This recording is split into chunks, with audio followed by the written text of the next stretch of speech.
High वे authority ने motorway के toll tax में इजाफा कर दिया। लाहौर से इस्लामाबाद तक सफर करने वाली गाड़ियों को 1100 रुपए टूल टैक्स देना होगा।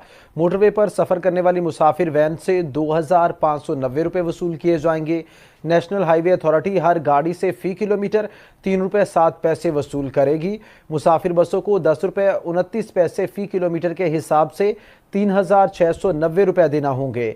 नेशनल हाईवे अथॉरिटी हर ट्रक से 17 रुपए और 22 पैसे फी किलोमीटर वसूल करेगी। नेशनल हाईवे अथॉरिटी ने मोटरवे के टूल टैक्स में इजाफा कर दिया। लाहौर से इस्लामाबाद तक सफर करने वाली गाड़ियों को 1100 रुपए टूल टैक्स देना होगा। मोटरवे पर सफर करने वाली मुसाफिर वैन से 2590 रुपए वसूल किए जाएंगे। नेशनल हाईवे अथॉरिटी हर गाड़ी से फी किलोमीटर 3 रुपए 7 पैसे वसूल करेगी। मुसाफिर बसों को 10 रुपए 29 पैसे फी किलोमीटर के हिसाब से 3690 रुपए देना होंगे, जबकि नेशनल हाईवे